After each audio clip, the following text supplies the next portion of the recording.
Yeah. 3-6, mafia. Whoa, hey, yeah. Whoa, say what? Whoa, 3-6, mafia. It's going down. Y'all know what time it is. We ain't playing with you. In the club, in the street.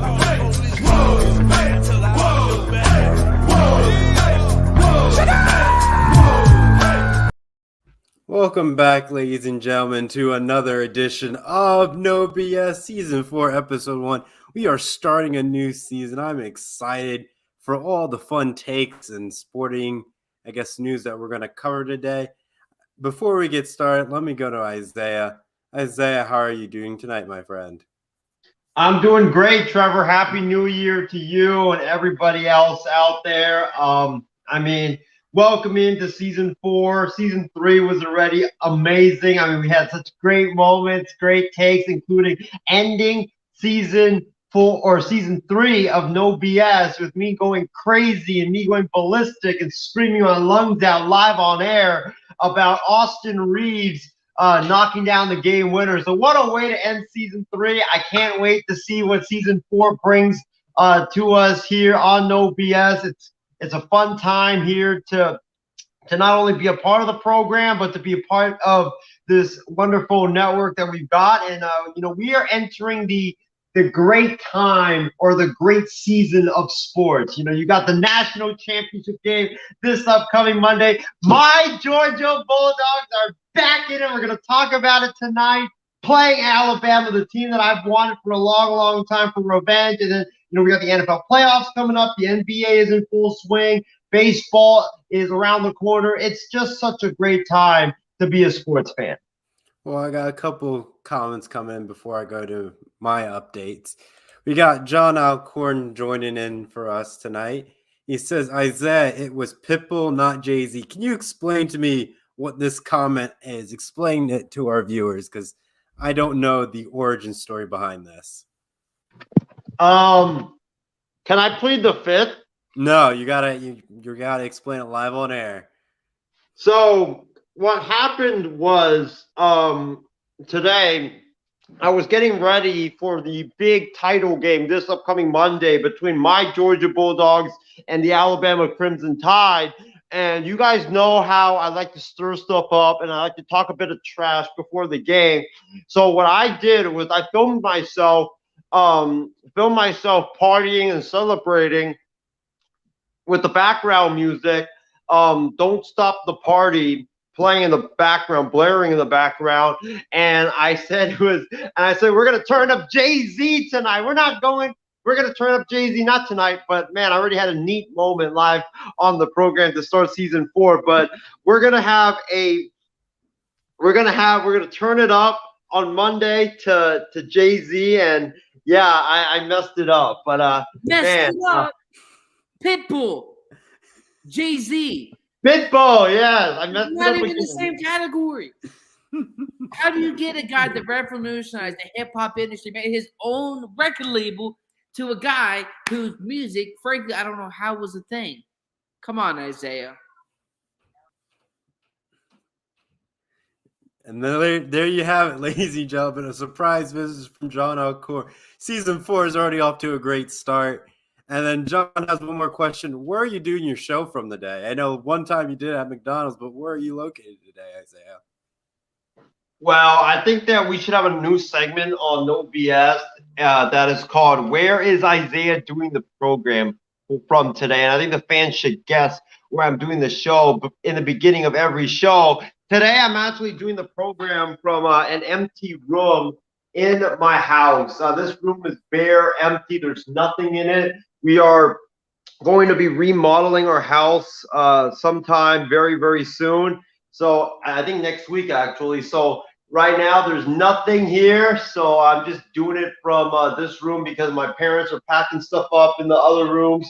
And if you see my house on the inside, it's full of boxes. So this is like the only empty room where I can do whatever I want, scream as loud as I want, and just do the show from here. Well, you heard that from here, ladies and gentlemen, where Isaiah is doing his location. I think we need to just make a short segment called Isaiah's Locations, and we'll just make a list.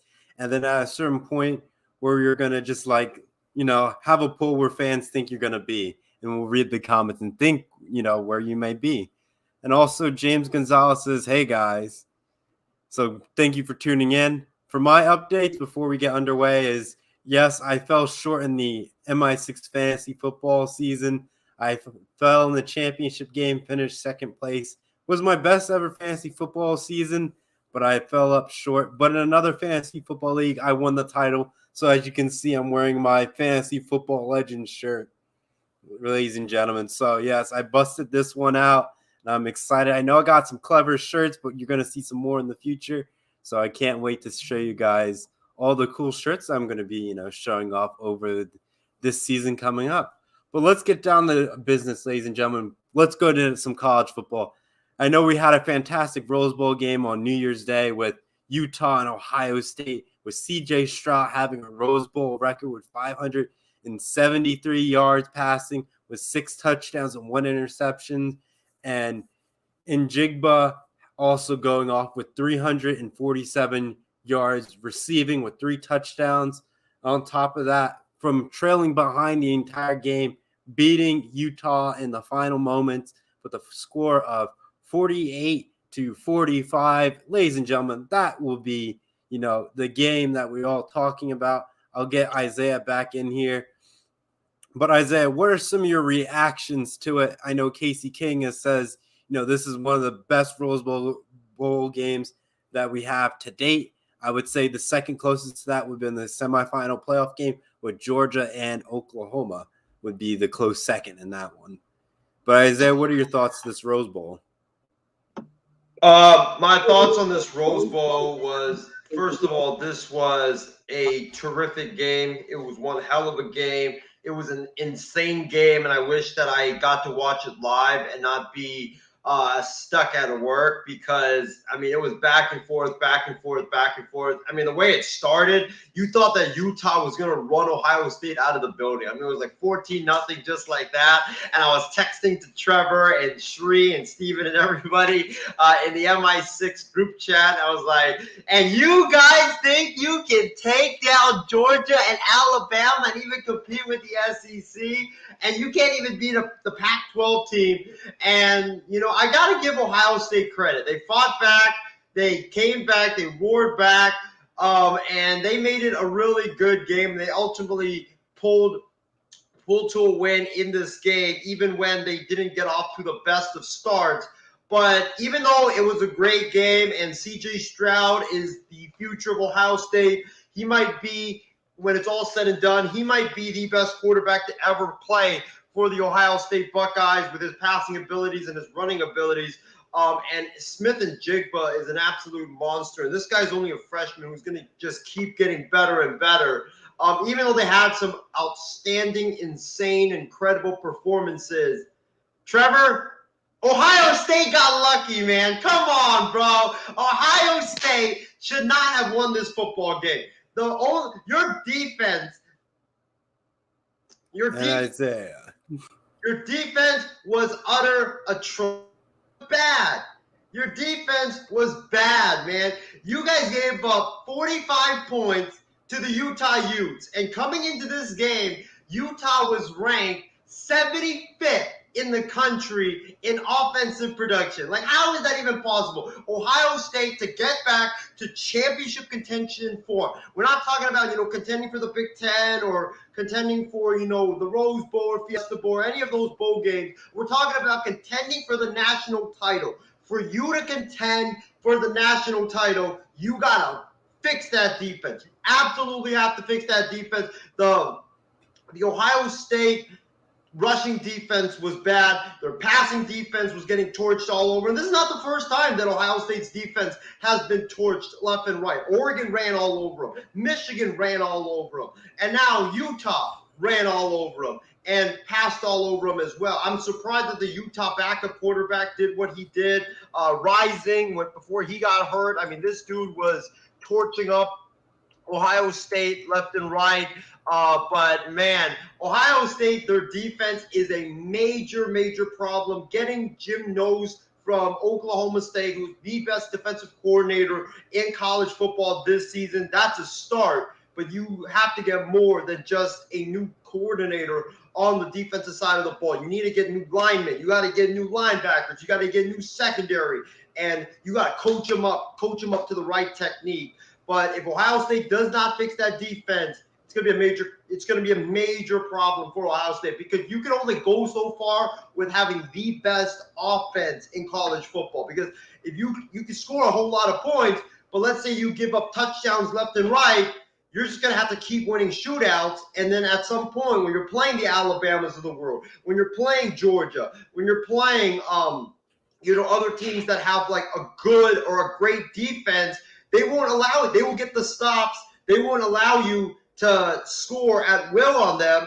And by the time you know it, you're going to be down 21 or 28 points. So Ohio State has got to fix that defense. It's an absolute must. Ryan Day has got to put that as number one on his priority list for this offseason. And, man, Ohio State, you guys got hella lucky, man.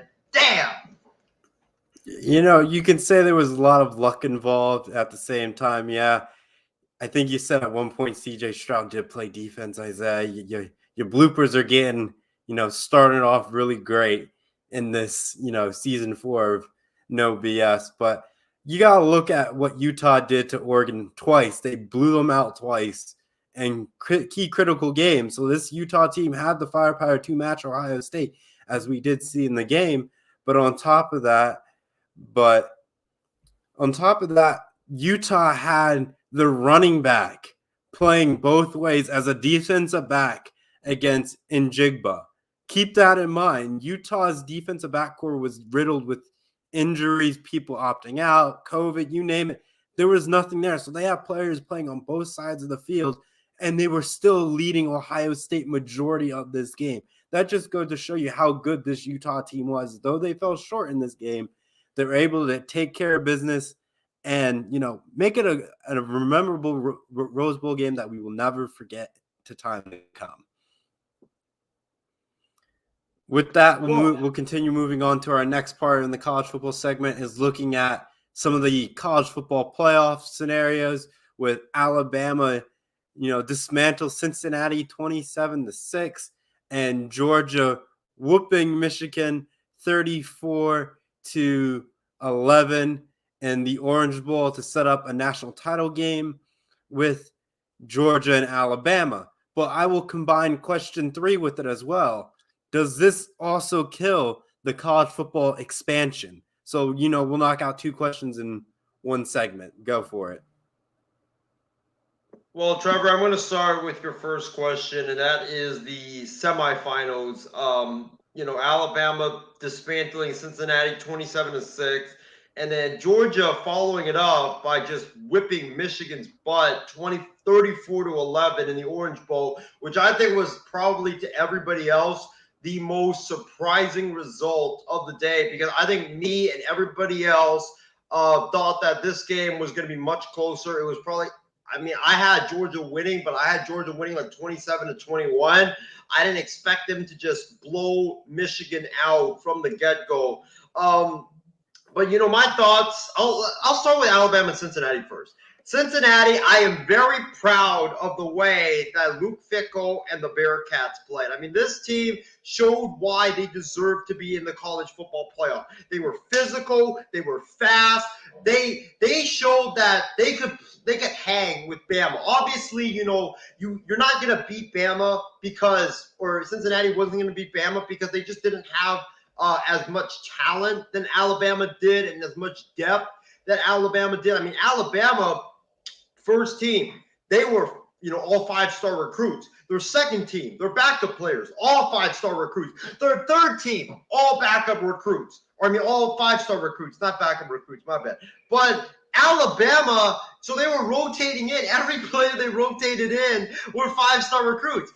Cincinnati, you had your 4- and 5-star recruits, and then you had that drop-off to like the 3-star, the 2-star, and the guys that, that showed that they aren't ready and not made for the big stage just yet. The reason why that they are backups is just that they're not ready, and they showed it when they got subbed in to this football game. So you knew that if Cincinnati didn't get turnovers, if they didn't get if they couldn't punch it into the end zone, that they weren't going to win this game just because Alabama was just super talented and Cincinnati just can't match up with Alabama on the talent-wise. So that's why I thought that Cincinnati, I'm proud of the way they played, but what killed them was the inability to get into the end zone. You can't score field goals against Alabama. You can only score field goals against Bama if you're Georgia or if you're one of the top elite teams in college football that can match up toe-to-toe with Alabama on the talent-wise. But Cincinnati, you could not afford to not score touchdowns. When you got into the red zone, when you got into Alabama territory, you have to score touchdowns. That's just how it is. You have to score touchdowns. You cannot score field goals. And Cincinnati, they were in Alabama territory 4 times or 5 times. They had one where they got a field goal after Bama scores the touchdown right out of the gate. And I was like, oh my gosh, man, I think that just turned the game right there because Alabama drive down the field, they punch Cincinnati in the mouth to start the ball game, and then what happens is that Cincinnati drives down the field, their opening possession, and they get a field goal out of it, and you're like, oh crap, they had to punch that in. That was a big missed opportunity. Then they have another red zone opportunity when it was like 17 or when it was like 10-7, I believe, or 10-3, and Cincinnati gets a field goal again. It's 10-6, and then Bama next possession after what should have been a muffed punt. The guy muffs it, but Bama recovers it. Alabama drives down the field to score a touchdown. That was a big killer for Cincinnati. I mean, they got the muffed punts, but it just didn't go their way. They got the bad plays from Bama. It just didn't go their way. Bryce Young threw a pick. They couldn't punch that in. They couldn't cash that in. And you absolutely have to cash those in if you're Cincinnati in order to win the game. But Cincinnati kept it close. Their defense is legit.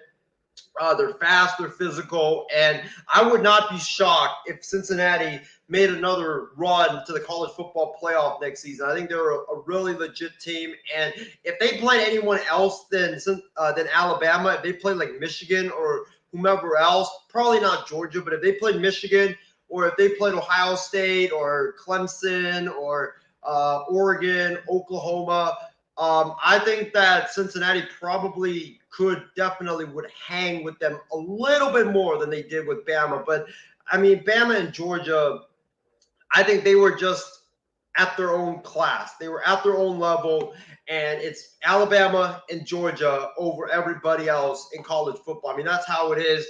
And the Georgia game, like I said earlier, even though I'm a Georgia Bulldogs fan, I was very, very shocked at how my Georgia Bulldogs play. And Trevor, going into the game, I was kind of scared because you know this.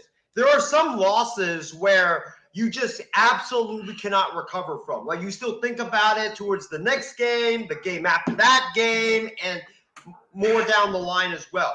I thought that Georgia's loss to Alabama in the SEC championship, in which I billed that game as the biggest game in Georgia football history and the biggest game of Kirby Smart's career as a head coach.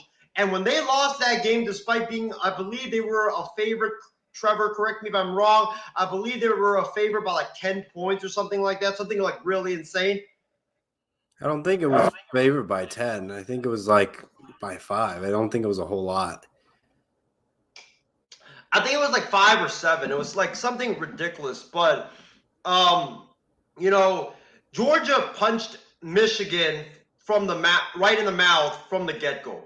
When you looked at it, opening possession, what do? Drive down the field, 8 plays, 75 yards. Stetson Bennett to Brock Bowers, who I'm telling y'all right now, watch out for Brock Bowers in 2 years. This guy is going to be one of the best tight ends in not only college football, but he's going to be a high draft pick in the NFL. I already think he's going to be the next George Kittle or the next Travis Kelce. He's got the tools. He's a great pass catcher. He's improving as a blocker. He's got so many tools. He's got a great ceiling, and this guy is a legit player, and he's definitely a problem for the opposing team, but they get the touchdown of Bowers, and then Michigan, they try to drive down the field to answer Georgia's touchdown, but then they can't do anything. On 4th and 4, they turn it over on downs, and then Georgia goes right back down the field. Trickery play. The running back rolls to his right, fires it into the end zone. That's a touchdown. It's 14-0. And then I think Michigan just from there just got shocked because they thought that Georgia, I thought going into the game that Michigan thought that Georgia was just going to they got their soul sucked. They got their soul sucked from losing to Alabama and that they weren't going to show up from this game. But Georgia came back with renewed energy, renewed focus, and they looked angry. They looked like the angry dogs in this football game. And Michigan, I think, was shocked by that, and they just couldn't recover. After that, it was just downhill from there for the Michigan Wolverines. And now it sets up a really great college football national championship game between Alabama and Georgia. I've wanted this game for a very, very long time. I've wanted it ever since Nick Saban and Tua Tagovailoa stole that national championship trophy from me back in 2017. Revenge is coming. The day of reckoning is coming. I want Bama, and I'm so glad that I got Bama. It's going to be a fun game, but Trevor, the semifinals, they were, lackluster. They were kind of boring. It just shows you that Alabama and Georgia this season, it was Alabama and Georgia and everybody else. That's how it was in college football. And this game, or the national championship game, we're getting the two best teams in college football. And about your other question, what was your other question, Trevor? With the games being blowouts as they are, does it kill the expansion of the college football playoffs? Some of our fans think, no, we need an expansion like Casey King. Or you have, Callan on the other hand saying that with these blowouts, you don't need a playoff expansion because every year you have, quote unquote, the 4 best teams, and literally 3 and 4 get blown out. So normally some years 1 and 2 are the teams that go play in the national title game. Like you can almost default back to BCS. But at the same time, the 2 and 3 slot could be a coin flip depending on the year and how they, how the committee ends up seeding them. But the 4 seed is kind of like the oddball out most years because they haven't really done too well except for the year that Ohio State won the whole thing as a 4 seed. And same with Alabama when they slipped in as a 4 seed. But like I said, at the same time, it really just depends on the year and what the teams have to offer and who's that 4 seeded team. But yeah, do you think, with these blowouts, it kind of hinders the college football expansion a little bit? No, I don't, because I think that this year was kind of an anomaly. I thought that it was Georgia and Alabama and everybody else in college football. I think if you had an expanded playoffs this year, I think we would see the same 2 teams battle it out in the college football national championship game. I think that's just how good Georgia and Alabama both were this season. And I think that that's how wide the talent gap were from Georgia and Alabama and just everybody else. It was just that unfair for everybody else this year in college football. So no, I don't think that expansion, the playoff expansion was killed from the lackluster results. I think, in fact, when you think about it, this is how I see it. If you, let's say, Alabama and Georgia, right? They're the 2 best teams in college football. Obviously, they wouldn't be number 1 and number 2. Alabama, I think, would still be 1. And let's say you have a 12-team playoff like they're talking about, then Georgia would probably be 3. So Georgia would play the 6th seed, I believe. Wait, no, they would play 1 would play 12, 2 would play 11, 3 would play 10.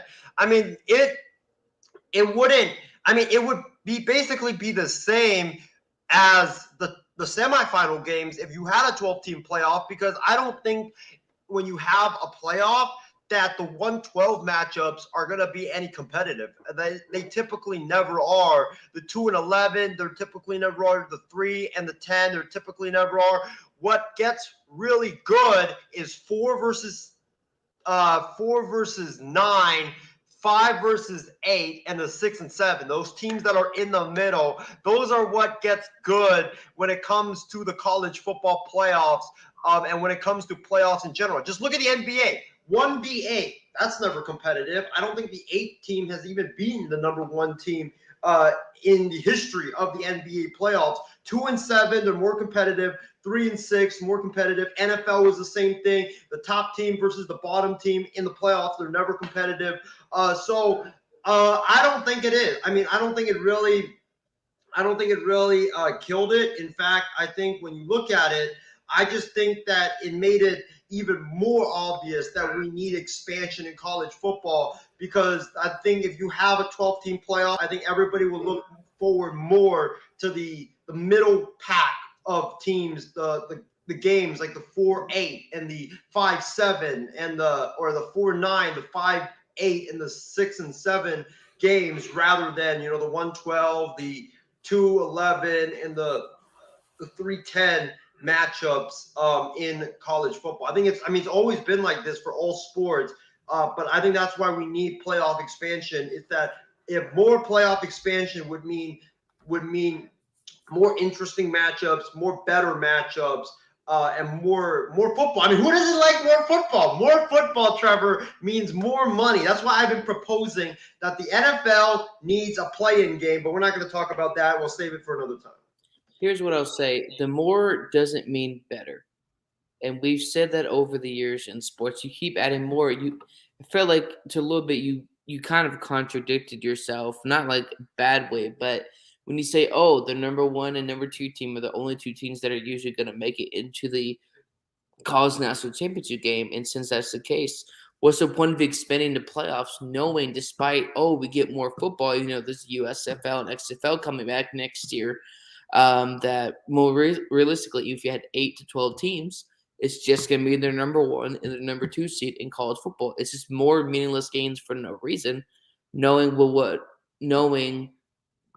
even though we're going to know the end result, which is number 1 and number 2 team, national championship. The rest are just there and giving their fans false hope. I know there's more comments coming in with NHL from Callan saying an 8th seed has beaten the 1 seed. It was the Ducks against the Sharks in 2009. And then James Gonzalez says an 8 over a 1 series wins a series before in the NBA was in 94 against the Denver Nuggets, defeated the Seattle Supersonics. And then in 2007, the Golden State Warriors defeated the Dallas Mavericks as an 8th seed. It's possible for it to happen, but it's not regularly happen. You can even look at like March Madness. A 16 seed can beat a 1 seed now. We've seen that happen. But before that, it was like the odds were like impossible. It was like less than 1% chance for a 16 seed to beat a 1 seed. But it happened. So now people, when they look at their bracket, they say, do I pick one random 16 seed to pull up the upset? And like we've seen a 2 seed lose to a 15 seed so frequently now, it's like it's gonna happen at some point. Because last March Madness, it happened where we almost had then out of the entire bracket, we almost had 3 out of the 4, 15 seeds upset the 2 seed or make it play relatively close. So I think it's going to be interesting on the playoff expansion, but at the same time, people don't want more blowouts in the college football playoffs. We want more close competitive games where it comes down to the wire, where it comes down to a last-second field goal or a final game-winning drive to get us on our feet, excited for the national championship game. I see you have a comment, Isaiah. Would you want to add your comment before we, give you to our X factor for the national championship game a little bit before we go into the NFL? Yeah, I got something I want to add, and that is, I think, like I said earlier, I think regardless of what happened this year, if we had a 12-team playoff, I think it would have just been the same thing because, like I said, this year was just an anomaly. I mean, Alabama and Georgia were just the 2 best teams in college football, and, everybody else was just down there. I think that if you had put, let's say, Ohio State instead of Michigan, and you had put, let's say, who was the other team? Notre Dame, right? Notre Dame instead of Cincinnati, you still would have gotten the same result. Probably not like as bad of blowouts, but it still would have been double-digit losses by those 2 teams because, like I said, Ohio State, with their defensive issues, they wouldn't have beaten Georgia. Notre Dame probably would not have been able to even hang with Alabama it's just that Alabama and Georgia were just too good. So I think that this year was an anomaly. I think next year we will see, I think, more parity because, Georgia's going to be losing a lot of their defensive starters. Alabama, I think Bryce Young – no, Bryce Young has one more year, never mind. But Alabama, they're going to be losing a lot of starters as well. So I think – and then Clemson's coming back. Oklahoma's got a new coach. Notre Dame's got a new coach. LSU's got a new coach. I mean, there's going to be so many changes in college football. So I think next year is going to be the real test for if we should have a playoff, because I think next year is when we could see potentially 1 through 8 or 1 through 10 in college football be really, really good football teams. And then we will see. If we have competitive games, then definitely we need a college football playoff expansion. But if we don't have competitive games, like we have blowouts in not just the playoffs, but the bowl games as well, then I think we don't need college football playoff expansion. But I just think, Trevor, you can agree or disagree with me, but I just think this year it was just Alabama and Georgia and then everybody else.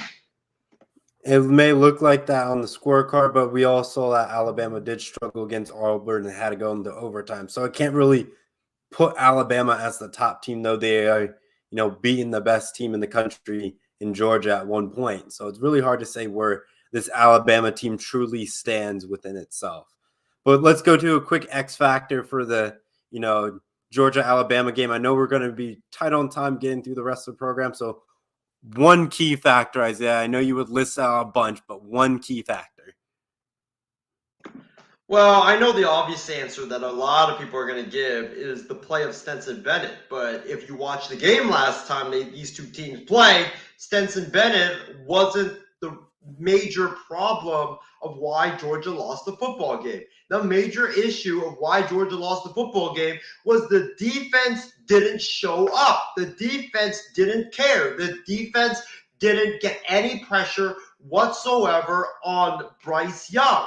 The defense let an Alabama team that were missing their top right guard, their top left tackle, they let that Alabama offensive line just push them around like it was college kids versus kindergartners. That's how bad Georgia's defense played in that game, and I think they took it to heart. They got back against Michigan and played a much, much better game. The defense got a lot of pressure on Michigan's quarterback, Cade McNamara, and also J.J. McCarthy as well. So my biggest X factor is going to be how guys like Jordan Davis, big number 99, Devontae Wyatt, big number 95, and all the guys on Georgia's defensive line who are all 5-star recruits or 4-star recruits, how they get after Bryce Young. If they can get after Bryce Young and, give him hell all day long, then Bryce Young is going to have a very, very rough day, and he's going to have a very, very long day. But if they let Bryce Young, they can't get any pressure.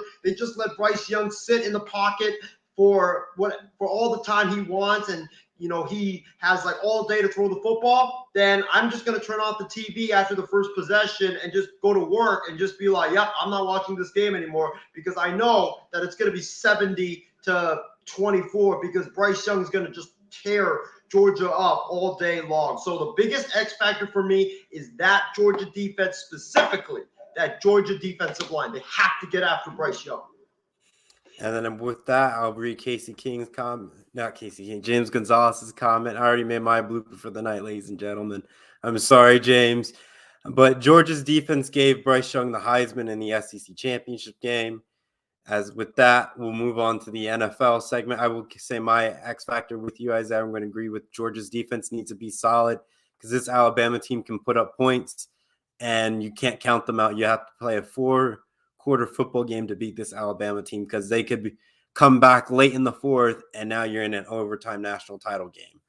But with that, we're going to go to the NFL with rumors from Bruce Feldman from the Athletic Report today on Tuesday that Jim Harbaugh is very open leaving Michigan and returning to the NFL. With Michigan's incredible season, Jim Harbaugh has reportedly has an interest in coaching the Oakland Raiders, the Las Vegas Raiders, in the potential season, or maybe the Bears. Isaiah, with this rumor floating around, which is the better fit for Harbaugh? For me personally, I don't think he needs to go back up to the NFL. I think he needs to prove himself in Michigan and win a national title and continue to find a way to beat the Ohio State Buckeyes. But he only has done it once, and I don't think any NFL team would want a coach that can only beat your rival only once. You need to show consistency and be able to win the big game, and he hasn't done it yet. So there's my stance on that. My stance on this is that if Harbaugh does go to the NFL, I think for him, the best fit is the Raiders. And here's why. Because Jim Harbaugh has a lot of connections with the Las Vegas Raiders organization. He coached the Raiders, or he was a coach on the Raiders coaching staff, I think in 2002, 2003. I might be wrong on the exact year, but he did coach the Raiders, or he was an assistant coach for them back in 02, 03. So you have the connection there. He has a great relationship with Raiders owner Mark Davis, having interviewed with the Raiders job after he got fired by the 49ers before going to Michigan. So you have that connection right there. Plus, when you look at the Raiders on the football field, they have Derek Carr. Derek Carr, I think, is one of the most underappreciated quarterbacks in the NFL. This guy is a really good quarterback. He's not, a great quarterback like Patrick Mahomes is, but he's on like that second tier, third tier level of quarterbacks in the NFL. And if you're Jim Harbaugh, you have an established quarterback right there. You have an offensive line that's getting better. You have a really young, good budding star running back in Josh Jacobs. You have your wide receiving corps. You got Hunter Renfrow, who broke out this year. I'm forgetting the guy's name for the Raiders on their wide receivers, but he's a really good talent. They also have Darren Waller, who is one of the best tight ends now in the NFL. And then defensively, their defense, it's not as bad as it was 2 years ago. It's much improved. But you also have, guys that are cornerstones of that defense. Max Crosby, who's an absolute monster rushing the passer. Jonathan Abram, who is a hard-hitting safety in the middle.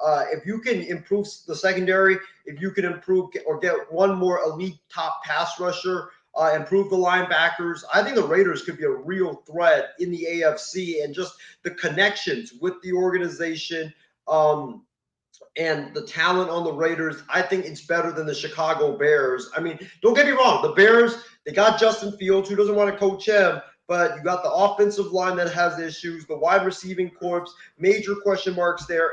Allen Robinson is probably not going to be back. Tight ends, you're probably going to get new tight ends. Defense, you have Khalil Mack, but, that defense might be on the downside of things. And, the ownership of the Bears is just not really steady. And, Mark Davis, he's going to give you what he wants. If he wants you, he's going to try to go get you. And Mark Davis, I think, will try to make a big swing for his next head coach. He already got Gruden. He got Becky Hammond to go from the Spurs to the Las Vegas Raiders in the Las Vegas Aces. Not the Las Vegas Raiders. Las Vegas Aces. All right, new team, ladies and gentlemen. Las Isaiah Vegas loses Aces. again. I can't wait to go Isaiah see the Las loses again. Vegas 23 Aces. All right, years let's of go. losing. The Las Vegas Aces are a WNBA. Isaiah loses again. Isaiah loses again. 10 games of losing. Isaiah loses again. But I said Becky Hammond coaches the Las Vegas Raiders, and she came from the Isaiah Spurs. loses again. Oh gosh, Calvin McClurg is now going to come on and chew me out. But No, you're gonna have an interesting post-show call. That's all I can. Oh yeah, it'll be a very, very interesting post-show call. Can't wait for it. But like I said, there's so many connections with the Raiders. I know Jim played for the Chicago Bears, but he has just way, way, way too much connections with the Las Vegas Raiders, and the Raiders have been wanting him forever, even prior to John Gruden going to the Las Vegas Raiders to be their head coach. As I almost said, Las Vegas Aces. It's Raiders, not John Gruden coaching in the WNBA, but my brain is all messed up. This is what happens when you're working 6 days a week. But Jim Harbaugh, for goodness sakes, Jim Harbaugh, I think for him the better Isaiah fit loses again. is the Raiders. And with that, let me read some comments before we move on to our second round. So James Gonzalez says he agrees with me that, Harbaugh should probably, think about staying in Michigan. And he also says, why would Jim leave? He only defeated Ohio State once, and he should beat them again. Casey King says Harbaugh should stay at Michigan. And then James Gonzalez says, wouldn't it be cool if a woman head coach in the NFL, which I think that would be awesome to see as well. But not Becky Hammond, though, because coaching the NBA is different than coaching in the NFL. With that, we'll go into the second topic. I'll kind of throw in our pigskin picking with it as well, so we can only have 2 instead of 3. But we have the Chargers versus Derek Carr and the Raiders, and trying to clinch the final spot in the AFC. Who has the edge, Isaiah, and who's going to win this game? I'll throw the pick 'em in there as well, because that's the next segment. But we'll knock this out as well. So who would win, the Raiders or the Chargers in this matchup? Trevor, I know you're a big Chargers fan. You're going to go with the Raiders. But yes, I'm going with the Raiders. Give me the silver and black, man, to make the playoffs. The Las Vegas Raiders, it feels like they're just on a mission to get back in the NFL for all the stuff that they did to them with the whole John Gruden saga. It just feels like it, and it feels like the players have rallied around to try to get back at the NFL or get revenge at the NFL for the whole John Gruden thing. Give me the Raiders in this game. They're at home. Derek Carr is playing at an exceptional level. The running game with Josh Jacobs, not Abram, but you have Max Crosby on the defensive side of things. Solomon Thomas, who's playing at an outstanding level on the defensive side of things. The thing about the Chargers that I don't like is that they're inconsistent. One day they look like they should be going to the Super Bowl, and the next day they look like that. Why are you even in the NFL? So what Charger team is going to show up? And the Chargers have been known to shrink in the biggest games of the year. So give me the Raiders. It's at Vegas. I think the Raiders will pull it out. Who has the edge? The Las Vegas Raiders. And with that, I'll go to James Gonzalez. He says, I had a nightmare last night that the Chargers won, and I didn't experience that Sunday night. He doesn't want to experience that Sunday night. I'm going to go with the Chargers, but at the same time, Isaiah, what Chargers team we're going to get? We could get this Charger team that can hang with Patrick Mahomes, take the Chiefs to overtime, or we'll get the Chargers that got embarrassed to the Texans. There's really no in-between of what you're going to get with this Chargers team, but they have the offensive capability to hang with this Raiders team. But I feel like the Raiders are trying to make a deep run in the playoff push with John Madden dying. So I think that's why this team has a chip on their shoulder in this match. Rallying for John Madden. Sunday night football. You can't get better than this. Trying to fight for the last AFC playoff spot. Definitely going to be a great game to watch, but I'm going to go picking with the Chargers. With this, we're going to be going on to the other 2 pigskin pick'ems that we have for tonight, ladies and gentlemen. So I'll throw up our sign for it. With that, we're looking at the national championship game, Georgia versus Alabama. I'm going to throw my pick out there. I'm going to go Roll Tide. And your dogs are going to find a way to screw up and choke this game away and be another embarrassment for Kirby Smart for not being able to seal his deal with the Georgia Bulldogs winning a national title. For me, I am going with glory to Georgia. Give me the dogs, baby, to break through and finally win the national championship for the first time since 1980. I told my guy Stephen Wang this yesterday on text message. This is going to be the year of the breakthrough. 2022 is going to be the year of the breakthrough. The teams that have constantly choked in the playoffs, choked in the biggest games, are going to break through and finally win those respective games. You're going to start with Georgia winning the title. You're going to then have, who knows what team in the NBA that gets close wins it all. And then I think the Padres are going to win the World Series, but we're going to save that for later because this is going to be the year of the breakthrough. I cannot wait, but give me Georgia in this football game. Georgia got embarrassed last time by Alabama. I think that they they listened too much to what the media was saying. I think that they came into the game all cocky and thinking, oh, we got this. We just show up and we're going to win the game. And they got punched in the mouth. They got humiliated. They got humbled. They got embarrassed. And I think now they're going to come in with a chip on their shoulder. They're going to come in all fired up. And they're going to come in ready to go, ready to get revenge, ready to destroy Nick Saban and Alabama. And I'm going to and I'm going to take Georgia to win this game. I think they win it like A&M did against Alabama. I think that Jack Podlesny, the Georgia kicker, hits a game-winning field goal as time expires, and Kirby Smart and the Dogs finally break through. All righty. And for the next game, we got 49ers-Rams. Rams already in the playoffs. They kind of sealed their fate. But the Niners are trying to squeak on by if they can get a nice solid win and get some help for other teams losing. But for this game, the Rams have nothing to really play for besides seeding who they want to face up in the matchup. So they may try their best to win. But at the same time, since you don't get a bye week and you already know that you're in the playoffs, you may take this week off, take week 18 off to give your players some rest. So I could see this very possibly seeing the 49ers going to win this game because of that. But I think the Rams will try to find a way to squeak out this win, probably by a field goal, keeping it close and getting a better playoff seed. So I'm going to go with the Rams on this. Isaiah, you are muted, my friend.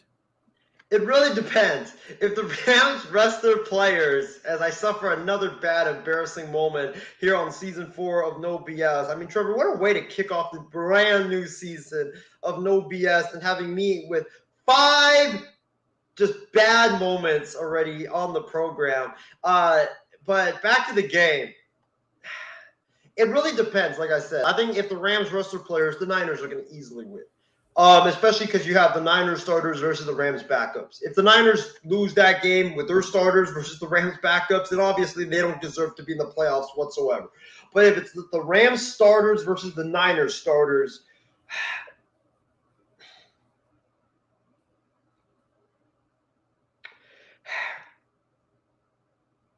I'm probably going to have to go with the Rams. I probably have to go with the Rams. He said it, ladies and gentlemen. He said it. He's going with the Rams. Isaiah is going to jinx the Rams in this game by picking the Los Angeles Rams. Goodbye to the Niners. Bye-bye, Jimmy G. Bye-bye, 49ers season.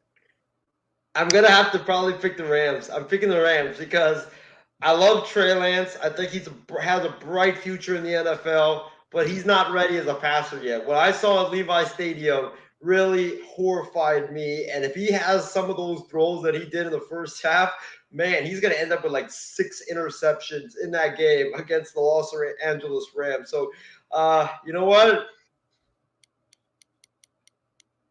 I'm just going to say it. I'm going to walk off the set. Give me the Rams. Not. I'm right here. He said it. He said it. He's stuck with it. Just watch right before kickoff. He's going to switch. Isaiah, it's almost like somebody told you that Trey Lance wasn't ready because he's young, inexperienced, and a rookie. It's almost like somebody on the network tried to give you that advice. Cough, cough, square 3. I'll read James Gonzalez's comment as we wait for Isaiah to return back to the set. The Rams should rest their, players for this game. It all depends if Tampa Bay wins. That's very valid. Like I said, just since if you don't get that bye, this week is going to turn into a bye week for the teams that are already clinched, so you don't have players getting injured. So I think we could see the Rams resting a few key players depending on how certain games go. But with that, ladies and gentlemen, we are going to be moving on to our Power 5 segment for tonight's show. Персональный спутник.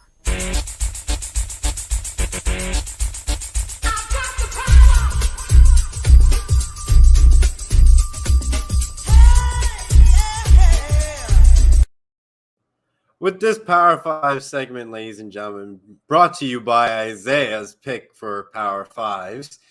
With this Power 5 segment, we have top 5 bold sports predictions for 2022.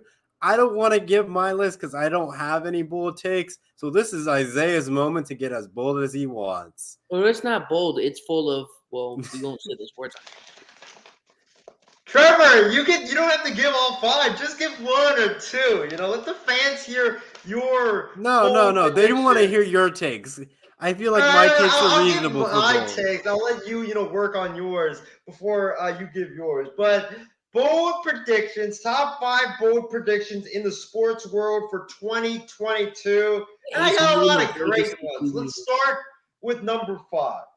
Number 5 on this list, top 5 bold predictions. Number 5 is going to be that Matt Chapman, the third baseman for my Oakland A's, will get traded to the Philadelphia Phillies. Matt Chapman, Chappie, will get traded from one of my teams to another one of my teams. The Phillies will get him, and the A's will get a massive package that involves Alec Bohm coming back to Oakland. Number 4 on my list, it's not really like bold, but the Saints will lose to the Falcons, and my Niners will make the playoffs. That wasn't even bold at all. I should have put that at number 5. Number 3 on this list, and we're getting bolder, folks. Number 3 on this list is that Brian Kelly will lead LSU to the SEC championship game next year and win the SEC West and beat Alabama next season when they play, I believe, in Baton Rouge. And then he'll lead them to the SEC championship in his first season at the helm in the Bayou. Number 2 on this list, get ready for it, y'all. Get ready for it.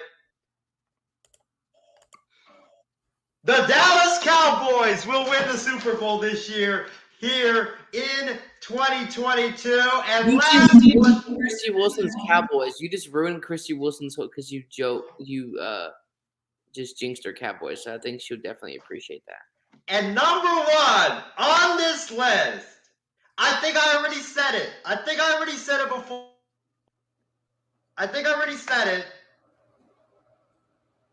Kirby Smart and the Georgia Bulldogs will fight. They will finally break through and win the college football national title. I will be celebrating on Monday for the next, month or 2. Yeah, I could see you being one of those fans who calls off of work saying, "My team won the national championship, and I'm not coming into the office." You did call off for work Tuesday. You did call off for work to watch the championship. I did, yeah. I did call off work to watch the game on Monday. I'll be there. I'll be there to watch it live. And you said you're going for training for something, so you basically lied to your boss. Could I give an honorable mention, though, Trevor? Sure. My honorable mention is that, and I hope Mess Around Dave is not watching this program because we're talking about Don't you dare do what I think you're going to do. Talking about bold predictions, right? We're talking about bold predictions. Yeah, bold predictions, not Isaiah predictions. The Chicago White Sox are going to win the World Series next year. Oh my God. Just stop. Those are my bold predictions. How about you, Trevor? John, throw some out there. I'll read some of our fans so we can wrap up this show a little bit early tonight, so we'll keep it within the hour window. So we have, James Gonzalez. One of his bold takes is that the MLB won't have a season in 2022.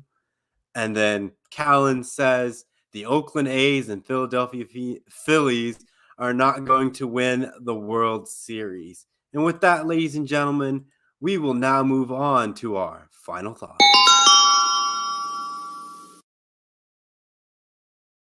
We started off this season right. I know we finished a little bit under before now, but I know our final thoughts will carry over us to the finish line over a little bit of an hour. But I'll go to Isaiah. What are your final thoughts for tonight's program? Well, I'm going to start by, thanking our fans for tuning in. I want to thank Callan. I want to thank James. I want to thank Justin. I want to thank Casey. I think there were a few more that tuned in as well. But I want to thank everybody for tuning in. It was a great first show of No BS. Glad to start season 4. Looking forward to all the fun memories that we have here on season 4. And I told you guys that I was going to reveal something here on the show. By the way, John. We're sorry, folks. He had technical difficulties on the show. You bought keychains? This is for you guys, by the way. It will be mailed out tonight, but all of you guys get. Well, I will see that in May. Yeah. Candy came from 2020. Hey, you're gonna be celebrating Christmas like the Aussies do down there in Australia. With having mail? Christmas in Isaiah, the sent summer. that in the mail? Yeah, it's in the mail. That's why I asked for your guys' addresses, because I'm mailing you guys a great gift. But folks, my final thoughts is that, it was a great show. Glad to have No BS back. One of our New Year's resolutions is not to have a show go over an hour and a half. So it looks like we're definitely going to, get that show to be an hour and a half or shorter. But like I said, here it is. My Christmas present. It's finally It's here, baby. You should go buy me an Orlando Magic jersey. You should do that. I might get you a Wagner Magic jersey, considering that he's like balling out right now, Trevor, for your Orlando Magic. But that might be the next one that I give you. But here it is, y'all. My Austin Reeves Lakers jersey. Look at this beautiful thing. And with my final thoughts for tonight's program, it's great to be back. Another season of No BS starting. Great, ladies and gentlemen. I know we got 6 for 6 tomorrow, so I got some good, NFL games in honor of the first ever Week 18. So I have my 6 NFL games that you should be a close eye to watch if you're trying to figure out what games to watch on that Sunday. And then I will leave one, teaser. There is a show returning, and I'll just say a phrase. Choo-choo. All aboard. Say choo-choo. No, you go all aboard. And there, you know what that is. Ticket, please. Ticket, please. Yeah. Ticket, please. You want some tea and crumpets on your What? That's not from you. That is not from that. We're just gonna. Hey, people eat tea and crumpets, No. No. Oh my gosh, Trevor! In the show before, I had to virtually. And that's it, ladies and gentlemen. With that type of event, we're going to end tonight's program. Take care, enjoy the rest of your night, and see you all on the next MI6 program. So long for now. Bye-bye. Yeah. 3-6, Mafia. Yeah. Whoa. Hey, yeah. Whoa. Say what? Whoa. 3-6 Mafia.